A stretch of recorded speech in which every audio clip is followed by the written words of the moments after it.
Hola, queridos conspiradores, conspiradores en casa. Hola. Chave, Alex, bueno. ¿Qué tal? Bueno, pues el otro día nos quedamos a medio camino con tantas fotografías históricas que quisiéramos compartir con ustedes porque son verdaderamente maravillosas. Benito, como siempre, nos va a acompañar. Espero que ya muy pronto pueda estar aquí con nosotros, pero nos acompañará con sus videos y con sus doctos puntos de vista, ¿no?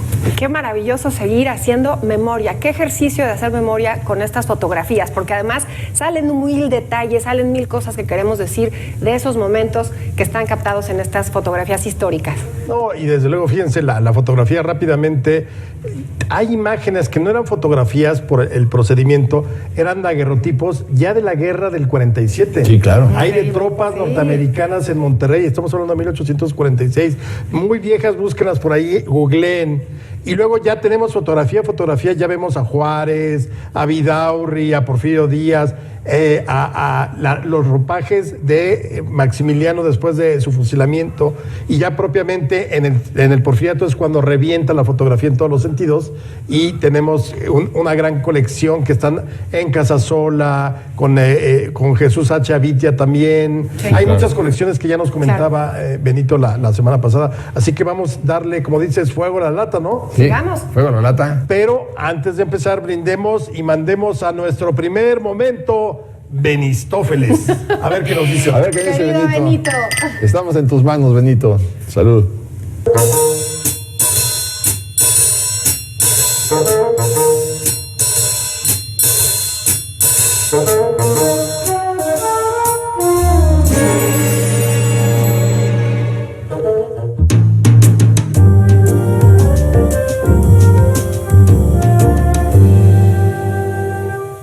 Hola a todos, este es el momento Benistófeles.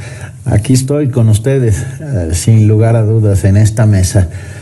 La fotografía ha sido vital para la reconstrucción del imaginario colectivo.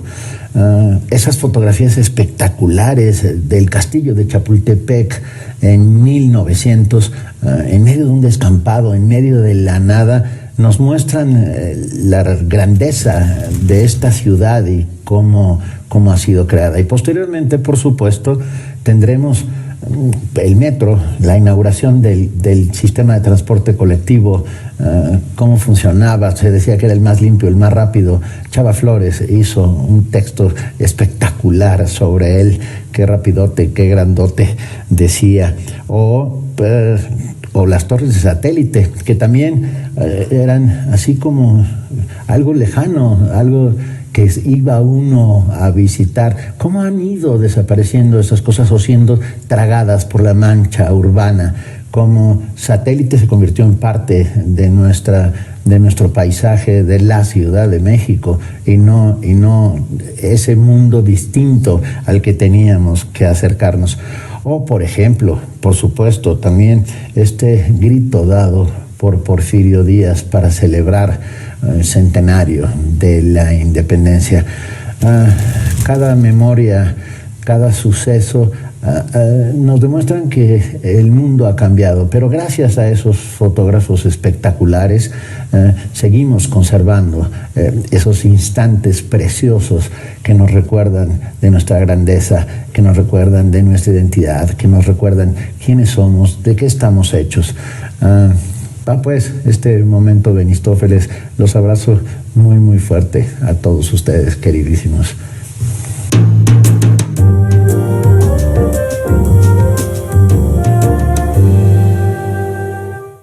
Bueno, queridos conspiradores en casa, retomando el argumento de Alex, estoy convencido que la primera guerra que fue fotografiada en la historia de la humanidad fue la intervención armada de los Estados Unidos en México en 1846. Salían fotografías en los periódicos norteamericanos de los avances de la guerra, fotografías increíbles de aquella época. Pero era daguerrotipo. Sí. Que era un proceso distinto para imprimir una imagen. La antesala, Claro. digamos. Es como el abuelo. El abuelo de la fotografía. Y entonces era impresionante ver. Estamos hablando de 180 años prácticamente, ¿no? Es impresionante. Y que además cuando llegan esas imágenes también forman parte del Congreso norteamericano norteamericano no se sentía muy a gusto con esa guerra desigual. Bueno, siempre han visto por sus intereses, pero justamente esas imágenes también abonan al decir, sí es tremendo, sí fue sumamente desigual yo esto. Yo tengo mis dudas y aquí, porque ustedes están muy conscientes parece que están leyendo el Reforma en esos tiempos y ven 8 fotografías. Yo no creo que las hayan aparecido impresas. Sí, sí, yo tengo, bueno, por ahí vi un par de ellas. Y el Congreso las vio también, porque fue una de las... Pero las placas, yo creo. Sí. Pero bueno, estaban en pañales, la verdad. Ya, pero yo llegué a ver en los periódicos de la... Pero además ha de haber sido como un año después. Porque imagínate, vienes con tu baguerro. Sí, claro. No es de en ese momento, oye, ven esta foto de la Ciudad de como la litografía de Carl Nebel, ¿no? Sí. De la Ciudad de México ocupada por los gringos. Oye, y voy a decir una cosa que va a denotar mi edad absolutamente. Todavía en mi época se revelaban los rollos, te tenías que esperar a llevarlos a revelar. Esta inmediatez que tienen ahora, que tomas la foto y en el instante te ves si te gustó o no te gustó, todavía tenías tus 36 fotos y te tenías que esperar a revelarla. Pero fíjate, pero eso tampoco es tan viejo, porque yo creo que cuando menos hasta el 2000. Más o menos, sí. Fíjate, que cambia la digital. Cuando los que inventaron el chip pequeñito, fueron a ver a los de la Kodak y le dijeron, con este chip usted va a poder sacar 5,000 fotografías. Y le dijeron los de la Kodak, a lo mejor usted no se ha dado cuenta que nosotros nos dedicamos a vender rollos. Apréndaselo de memoria. Bueno, se lo vendieron a las fábricas de fotografías de cámaras japonesas y Kodak quebró. Claro, oye, hay que hacer un programa de esas industrias que se mueren por una cuestión. ¿Te imaginas lo que hubieran dado los enequeneros que les hubieran dicho bien el nylon? O sea, ¿cuántas empresas no terminaron, cuántas industrias en la historia de la humanidad por los adelantos? Pero bueno. Pues empecemos con nuestras imágenes. La primera, ¿cuál sería, Paco? Hay una imagen que no está aquí, pero está en los archivos, lo que tú decías, Alex, en los archivos Casasola, de los años de la Rebelión Cristera. Hay una fotografía que a mí siempre me dejó muy impresionado y la vamos a conseguir. Es donde se ven los cables, los postes de telégrafos, y de cada poste, de cada lado, está colgado un cristero. Y es un horizonte macabro de mexicanos colgados de los postes de telégrafo, ¿no? Pero bueno, ya es muy entrada la fotografía en México. Estamos hablando entre 1926 y 1929. Es correcto. Sí, por supuesto. Bueno, la primera sería nada más y nada menos que el grito de independencia, por el tirano, por Porfirio Díaz. Pues yo creo que fue el último año de su dictadura, ¿no? Mira, ahí sí de los primeros. Yo creo que aquí lo interesante de esta fotografía es que ya nos muestra la ceremonia del grito como la conocemos hoy en día. Es decir, el presidente sale al balcón central del palacio, toca la campana, que ahí se ve claramente. Ya para entonces había sido trasladada la campana. O sea, podemos decir que cuando menos esa foto podría ser de 1896 para acá. Claro. Porque en 1896 fue la primera vez que se tocó la campana de la independencia. Ese año fue trasladada desde allá de Dolores, en Guanajuato, a la Ciudad de México. Y aquí vemos pues realmente lo que ya cualquier presidente desde entonces hasta la fecha hace la noche del 15 de septiembre. Y ya está muy armada, esta composición fotográfica está muy armada, la ceremonia del grito, porque entonces ya ves una campana, además ataviada como símbolo patrio, porque ya le pusieron un adorno justamente para festejar. Después viene ese balcón que es coronado con la bandera. O sea, ya está armado, esta imagen, esta composición ya es parte de nuestra historia y la tenemos tan marcada que pensamos que el grito se ha dado siempre y justamente empieza con Porfirio Díaz, que además quitémonos esa idea de que Porfirio cambió el festejo a la madrugada porque era Porfirio y no, siempre hubo verbenas en el festejo de la independencia una noche antes, siempre nos ha gustado mucho hacer eso, ¿no? Pero a mí me gusta que esta composición tan temprana es como si fuera una celebración actual del grito. Sí, y claro, el presidente, el dictador está en el balcón central, está tirando de la campana, luego ya claro se modificó porque al mismo tiempo que jalan el cable de la campana, agitan la bandera, pero sí esta fotografía tiene por lo menos 120 años. Digo, sí podría ser. 120 años sí podría tenerlos, y entonces sí que llama la atención esta celebración. Parece ser en la fotografía que ya no tiene esos herrajes el balcón, sino como si hubieran puesto vidrio, ¿no? Porque no se podría ver, digamos, el rostro de él, porque el presidente está atrás. Entonces, tal vez había un vidrio para... Y acuérdate, si pudiéramos tomar la más panorámica, el Palacio Nacional solo tendría 2 pisos. Claro, Sí. por Porque supuesto. el tercero es de la época de Calles. Así es. Ahora, ya es la construcción del imaginario del festejo. Ah, eso sí. Absolutamente. Los dos pendones de la bandera, el ataviado, el presidente ataviado en ese momento con los máximos honores, invitados en el balcón. O sea, ya es la construcción del sumum de la independencia, ¿no? Como está, yo incluso me atrevería a decir, me parece demasiado adornado, podría ser las fiestas del centenario, ¿eh? Pudiera ser por Puede los dos ser. pendones de las banderas que están a los lados, y te digo que la campana está ya muy protagónica, muy adornada. Y el presidente, bueno, el dictador tiene su uniforme de gala, ¿no? Sí. Con todas sus corcholatas que se ponían en el pecho. Me acuerdo cuando fue, bueno, me acuerdo, porque no me puedo acordar, la entrevista que tuvo con el presidente Taft, ¿no?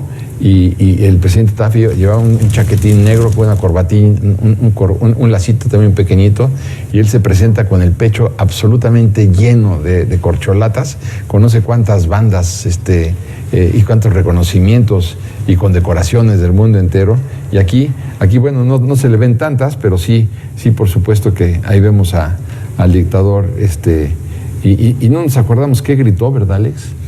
No. ¿Y quién sabe si Y- gritaba? Igual no gritó, Porque ¿verdad? ¿quién Porque lo iba a no había oír? micrófono. Claro, lo hemos platicado. Ahora, es una imagen que se va a repetir en todos los rincones, fiestas, embajadas.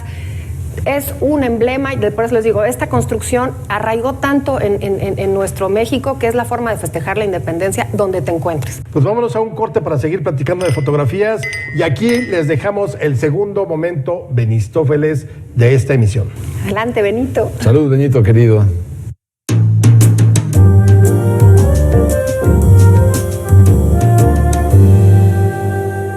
¿Pensaron que se iban a librar de mí? Pues no, aquí está el segundo momento Benistófeles del día. Hablar de eso, de lo que estamos hablando, de fotografía, es hablar de nuestro pasado y también de nuestra identidad. Yo no sabría cómo era, o sea, me recuerdo a mí mismo, pero no recuerdo exactamente mis facciones, la manera de mirar, el pelo, si no fuera por la foto. La foto es parte imprescindible de nuestra memoria. Se utilizó desde que se inventó como eso, como parte importantísima de memoria. Se fotografiaron momentos históricos, se fotografiaron monumentos, se fotografiaron calles, se fotografiaron familias, se fotografió la cotidianidad. Y por lo tanto, al fotografiar la cotidianidad, podemos ver el paso del tiempo inexorable sobre nuestro alrededor, sobre cómo todas las cosas han ido transformándose y cambiando de tantas maneras.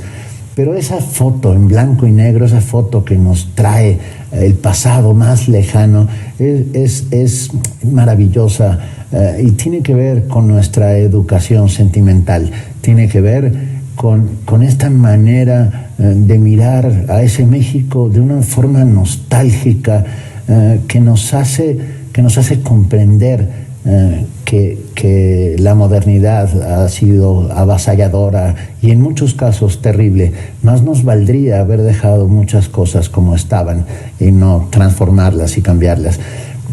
Y sin embargo, gracias a esas fotos y gracias a esos grandísimos y maravillosos fotógrafos, seguimos teniendo ese recuerdo dentro de nuestra cabeza y en nuestra memoria. Y eso nos hace ser quienes somos sin lugar a duda.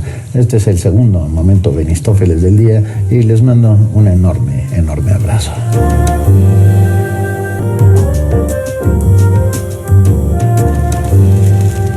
¿Quieren que pasemos a la siguiente? Sí, claro. Vamos tú, Chave. No, es el castillo de Chapultepec. Seguimos a principios del siglo XX, en 1900. Y lo que podemos ver de la foto es, todavía hay ganado, está el lago de Chapultepec, no está el lago de Chapultepec, pero está parte del acueducto, ese acueducto que todavía alcanzas a ver en la avenida Chapultepec justamente, y que llegaba a Salto del Agua, donde ahora está el inicio del eje central. Simplemente quedó ahí como un testigo de lo que fue alguna vez ese acueducto. Pero si se dan cuenta, está el ganado donde ahora es parte del lago, ¿no? Que el lago es posterior. Pero ¿desde dónde creen ustedes que está tomada esta fotografía? Yo había pensado en un primer momento desde Polanco, ¿no? Pero desde Polanco no se vería el acueducto, ¿no? Yo siento que está tomada justamente... A ver, espera, si está el acueducto... Sí, pues desde Avenida Chapultepec, es exactamente. Correcto, sí, desde ahí. Porque es muy curioso ver que en 1900 podías acercarte prácticamente hasta los linderos del Cerro del Chapulín y no encontrabas una sola construcción. Encontrabas vacas, encontrabas pastoreo. En 1900, hace 120 años, no había absolutamente nada. Podías caminar hasta al pie del Cerro del Chapulín. Ahora, acuérdense que la modernización del bosque de Chapultepec se le debe al Limantur, que estuvo a cargo de toda la modernización. Es cuando se crea o se construye el lago que no es natural, el lago artificial. Y entonces se van haciendo esos paseos que recorría Porfirio Díaz a caballo por las mañanas.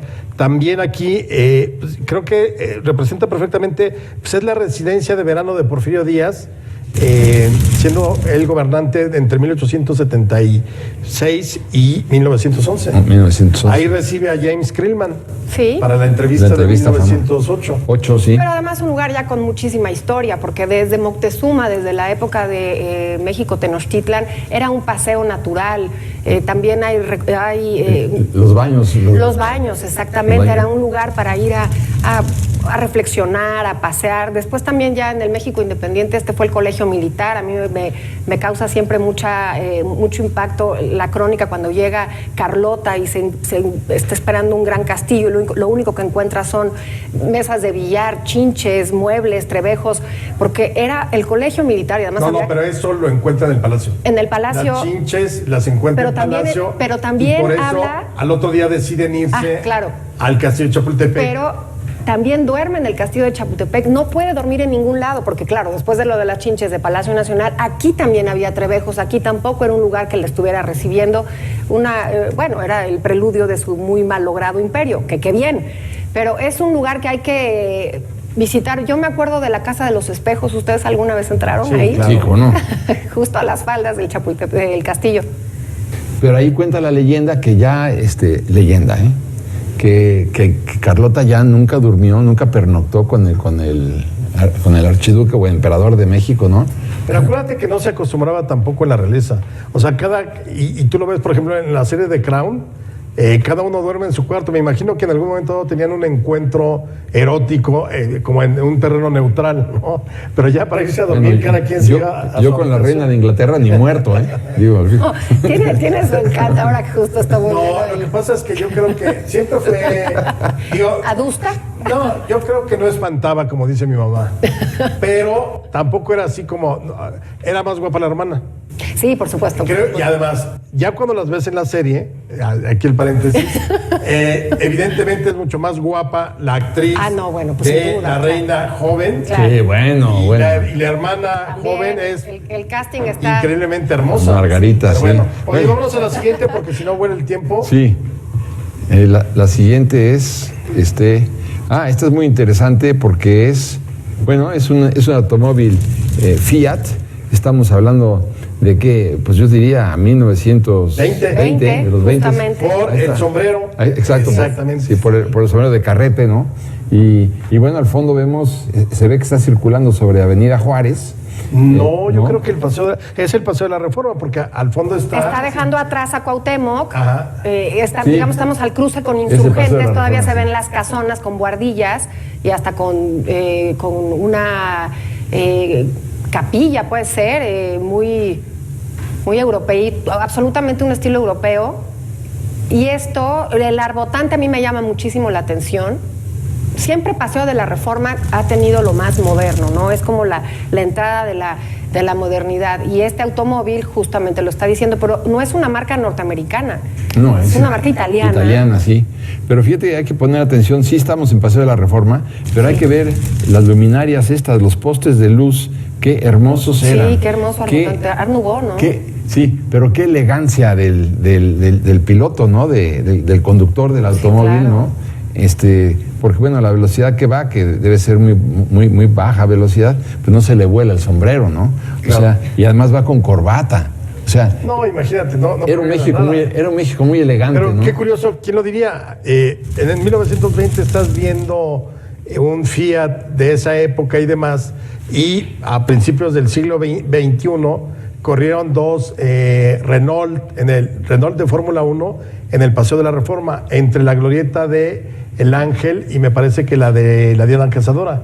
Entonces, por ahí también ha corrido la historia. El Paseo de la Reforma se utilizó para carreras de bicicletas, como ahora los paseos dominicales. También hubo globos, ascensos en globo desde el Paseo de la Reforma. Desde luego, carreras de automóviles de los primeros, pero también las exhibiciones de Fórmula 1 que hemos visto ahí. O sea, realmente podrías hacer simplemente una historia del Paseo de la Reforma a través de los eventos cotidianos que ha reflejado a lo largo del tiempo. Y cotidiano, porque nos representa a todos algo, es un nervio de la ciudad. Aquí les platico, cuando mi padre venía a México, lo primero que hacía era irnos a llevar al Paseo de la Reforma. Él quería regresar y ver el Paseo de la Reforma, o vamos a ver la iluminación de Reforma, o todo es como un nervio, ¿no? Vas a Reforma para sentirte justo en el corazón de la Ciudad de México. Punto, estabas diciendo el Paseo de la Reforma, a mí hay una cosa que me irrita del Paseo de la Reforma, realmente me enoja, que haya una escultura a nombre para honrar la memoria de Josip Broz Tito, ¿no? Este tirano yugoslavo, ¿no? Me parece, bueno, que no debería de ser. Y hay otra por ahí todavía, de un líder, ¿La de Tito dónde está? No sé dónde está. Vas como si fueras hacia las Lomas, 2 cuadras antes del auditorio. Es una escultura soberbia. Digo, igual que estoy de acuerdo con Gandhi y lo aplaudo, claro está, pero la de Tito, bueno, me parece una vergüenza. Yo quitaba también la de Colosio, pero bueno. Que además esculturalmente es muy mala, ¿no? O sea, No, bueno, es que todas estas corresponden a una época. O sea, todas las estatuas eran de 1877, Colón, 1887, Cuauhtémoc, 1910, El Ángel de la Independencia, y 1943, la Diana Cazadora. Pero la Diana Cazadora originalmente no estaba en el Paseo de la Reforma. Cuando hacen las modificaciones en los años 60 es cuando le crean su glorieta. En la glorieta donde está hoy el Paseo de la Reforma, la Diana, ahí estaba la famosa fuente del Cutzamala, la que llamaban las sombrillas. Las sombrillas, unos hongos bastante feos. De color. Y te acuerdas que la Diana Cazadora en un principio le pusieron también taparrabos, ¿no? Sí, claro. la Liga de la Defensa Moral. Estaba enseñando impúdica. Sí. No, pero fíjate, a mí me parece que las esculturas es memoria. Yo no digo que hay que destruir, jamás lo pensaría. Hay que hay que ponerlas en el lugar donde deben de estar sin destruirlas, obviamente. Pero ahora en 2021, gracias a tu propuesta, vamos a poner a los indios verdes. Van a regresar los indios verdes. En la glorieta de la... Y hablan... Vámonos a la siguiente. A la siguiente, que buena. es buenísima. Estamos en las Periféricos 1958. Sí. A mí me parece que llegó la modernidad. Vamos a ser una ciudad satélite, primera vez en la vida urbanística de la ciudad, bueno, no la primera vez, Revillagigedo ya había hecho muchos intentos, Uruchurtu, pero vamos a planear una ciudad, una ciudad moderna, un suburbio, ¿no? Como pasaría en Estados Unidos o pasa en Francia, etcétera. Y me parece muy lindo que existió esa intención y esa planeación donde tienes a un ingeniero que más que arquitecto, bueno, el ingeniero Luis Barragán, el arquitecto Luis Barragán, que para conmemorar justamente ese nuevo fraccionamiento con Matías Geritz, un gran artista también, hacen este hito, digamos, para marcar dónde iba a estar la modernidad de la Ciudad de México, las torres de satélite. Bueno, esta es una imagen que se toma desde satélite. Sí. O sea, de aquí estarías viendo, pon tú que te pones en Plaza Satélite, viendo hacia el rumbo de la Ciudad de México, porque es la bajada. Exacto. Y digo, yo conozco bien porque yo viví mucho tiempo, como 20 y tantos años allí en Satélite, y no, bueno, nada que ver con el tránsito de ahora, pero ahí están las torres de satélite que se convirtieron en el ícono de esta zona de la ciudad, conurbada a la Ciudad de México, porque es Estado de México, pero evidentemente abrió todo un fraccionamiento muy exclusivo de clase media, que además tenía esta novedad, no eran como las calles en la Ciudad de México, sino eran los famosos circuitos. Claro. Cada circuito respondiendo quizá a un oficio, a una profesión, pintores, escultores, historiadores, arquitectos, músicos, médicos, etcétera, Y ¿no? la traza justamente de esos circuitos también tiene que ver con el urbanismo de Luis Barragán, porque él dice, esta retícula medieval, que además se ha recreado una y mil veces en las ciudades, genera mucho conflicto, genera tránsito, genera accidentes. Vamos a quitar esas esquinas de la retícula y vamos a hacer grandes avenidas, grandes bulevares que son redondos, no hay esquinas. Y fíjate que muy interesante, porque obviamente el cambio del urbanismo permitió que, ya ven que pues el segundo piso pasó por encima de la mayor parte de la Ciudad de México, sí, al menos de norte a sur, de sur a norte, ¿no? Al llegar exactamente para defender el patrimonio desde el punto de vista visual, el arte, no hay un segundo piso a esa altura. Sí hay un segundo piso, pero pasa al ras del suelo como estaba originalmente trazado el periférico. O sea, no hay una elevación que en un momento dado hubiera tapado a las torres de satélite. Se logró hacer así, claro, y se puede seguir admirando. Pero pues es otro mundo, es otro a comparación de lo que es ahora. Y tiene 62 años de historia estas torres de satélite que, bueno, fueron un hito arquitectónico y urbanístico en la Ciudad de México, ¿no?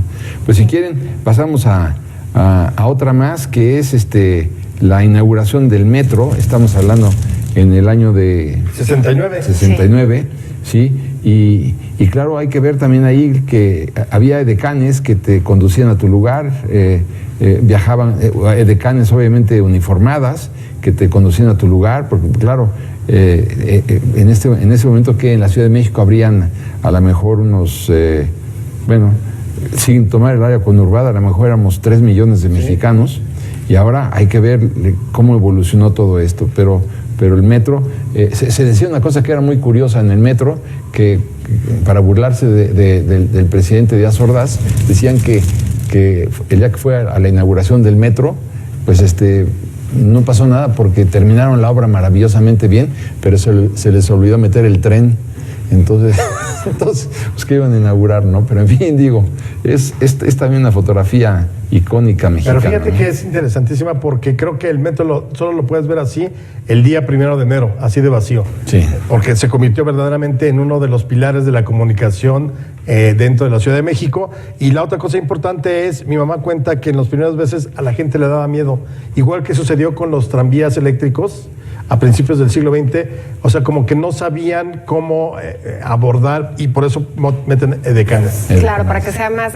yo me toca muy personalmente porque mi padre trabaja justamente en la construcción de esta primera línea, y las historias familiares son de cómo empezaron a excavar, cómo empezaron a entender que las grandes ciudades tenían la necesidad de esta manera de mover al transporte público, y es la época de la infraestructura en las ciudades, la época que también ya se había hecho un viaducto, pero también el periférico, ahora el metro, el emisor central.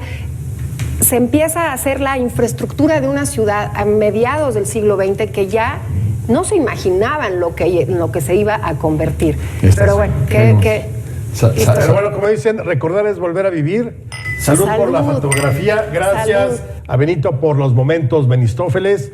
Y nos vemos la próxima, ¿no? Exacto. Salud. No brindamos. Eso es. Salud.